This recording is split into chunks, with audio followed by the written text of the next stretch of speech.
नमस्ते। अब हम यूनिट 4 के थर्ड पार्ट की रीडिंग स्टार्ट करते हैं। After lunch time Vipin Babu realised that he could not possibly carry on sitting at his desk and working. This had never happened in the 25 years he had been with the firm. He had a reputation for being a tireless, conscientious worker, but today his head was in a whirl. Lunch के बाद बिपिन बाबू को एहसास हुआ कि वह अपने desk पर बैठकर काम नहीं कर सकते। 25 साल में जब से वह फर्म में थे ऐसा कभी नहीं हुआ था। वह एक मेहनती और ईमानदार कर्मचारी के तौर पर जाने जाते थे, लेकिन आज उनका दिमाग घूम रहा था। Back home at 2:30, Vipin Babu lay in bed and tried to gather his wits together. He knew that it was possible to lose one's memory through an injury in the head, but he did not know of a single instance of someone remembering everything except one particular and a fairly recent and significant one. He had always wanted to go to Ranchi, to have gone there, done things, and not to remember was an incident, something utterly impossible. यानी 2:30 घर वापस आकर विपिन बाबू बिस्तर पर late गए और अपने होश संभालने की कोशिश करने लगे। उन्हें पता था कि सिर में चोट लगने से याददाश्त जा सकती है, लेकिन उन्हें ऐसा कोई मामला याद नहीं था और हाल ही और महत्वपूर्ण घटना के वह हमेशा रांची जाना चाहते थे। वहाँ जाना, काम करना और फिर उन्हें याद ना रखना, यह एक ऐसी घटना थी जो बिल्कुल नामुमकिन थी। At 7:30, Vipin Babu's servant came and announced, "Chunni Babu, sir, says it's very important." 7:30 Vipin बाबू का नौकर आया और बोला, चुन्नी बाबू आए हैं सर, कह रहे हैं कि बहुत ज़रूरी काम है। विपिन बाबू knew what Chunni had come for. Chunni Lal had been at school with him. He had been having a rough time lately and had been coming to see him about a job. Vipin Babu knew it was not possible to do anything for him and in fact told him so, but Chunni kept tuning up like a bad penny. Vipin बाबू जानते थे कि चुन्नी किस लिए आया था। चुन्नी लाल उनके साथ स्कूल में पढ़ता था। आजकल उसका समय खराब चल रहा था और वह नौकरी के सिलसिले में उनसे मिलने आता रहता था। विपिन बाबू जानते थे कि वह उसके लिए कुछ नहीं कर सकते और उन्होंने उसे यह बता भी दिया था, लेकिन चुन्नी बार बार आता रहता था। Bipin Babu sent word that not only was it not possible for him to see Chunni now, but not in several weeks. Bipin babu ने कहलवाया कि अभी तो चुन्नी से मिलना मुमकिन नहीं है, बल्कि कई हफ्तों तक नहीं।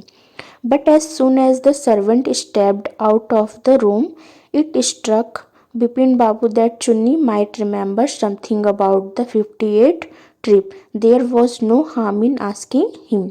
लेकिन जैसे ही नौकर कमरे से बाहर निकला, विपिन बाबू को ख्याल आया कि चुन्नी को 58 की ट्रिप के बारे में कुछ याद हो सकता है। उससे पूछने में कोई हर्ज नहीं था। विपिन बाबू hurried down the stairs and into the living room. Chunni was about to leave, but seeing Vipin Babu appear, he turned around hopefully. Vipin बाबू जल्दी से सीढ़ियों से नीचे उतरे और लिविंग रूम में गए। चुन्नी जाने ही वाला था, लेकिन विपिन बाबू को देखकर वह उम्मीद से मुड़ा। Vipin Babu did not beat about the bush. Vipin बाबू ने इधर उधर की बात नहीं की। Listen Chunni, I want to ask you something.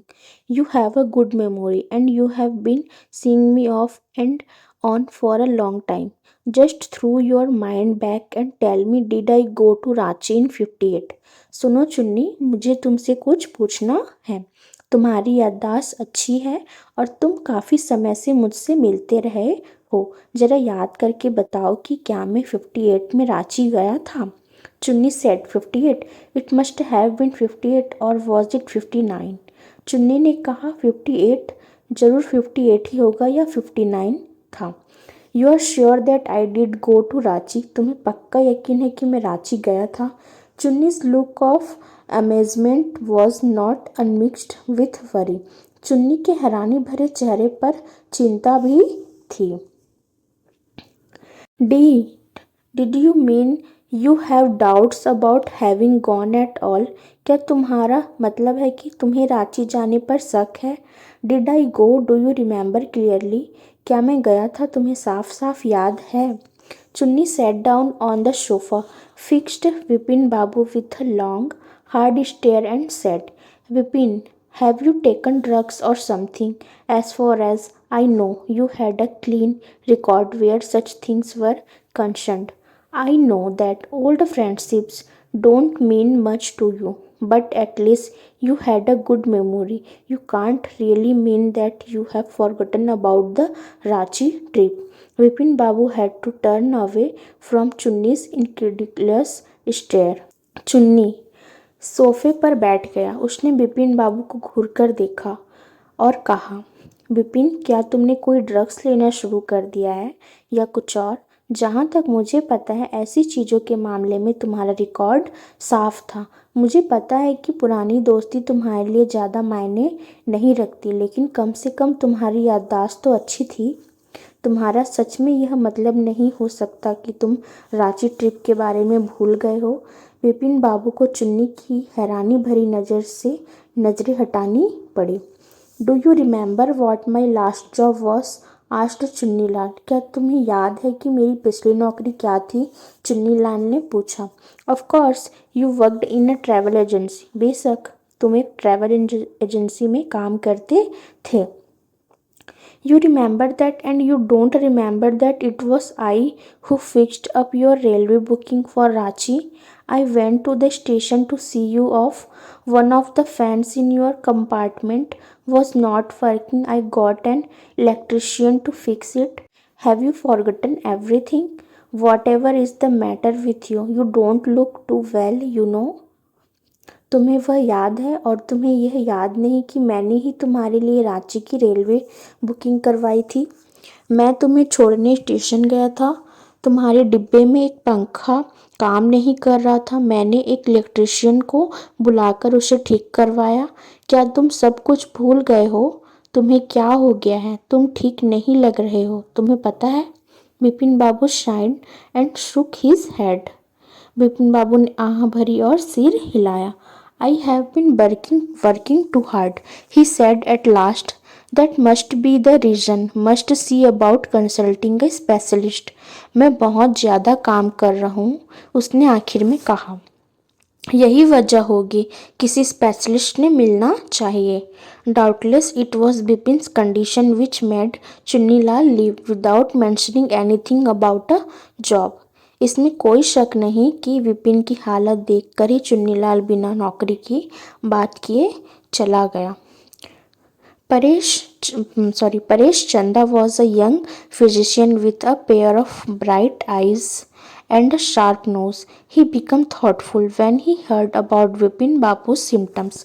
Look, Dr. Chanda, said Vipin Babu desperately, you must cure me of this horrible illness. I can't tell you how it's affecting my work.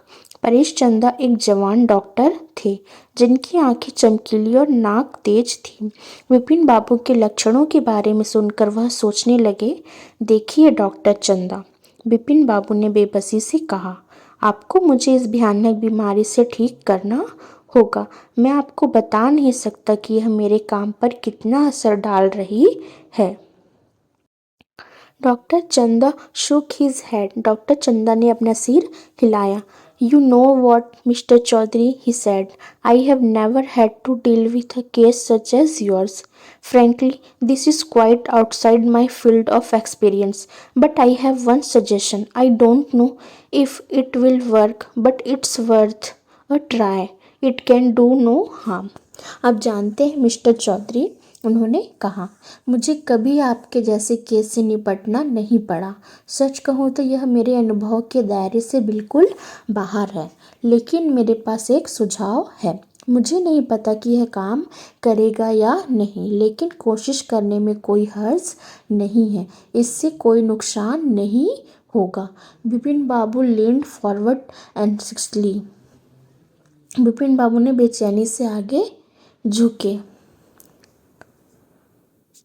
As far as I can make out, said Dr. Chanda, and I think you are of the same opinion. You must have been to Ranchi, but due to some unknown reason, the entire episode has slipped out of your mind. What I suggest is that you go to Ranchi once again.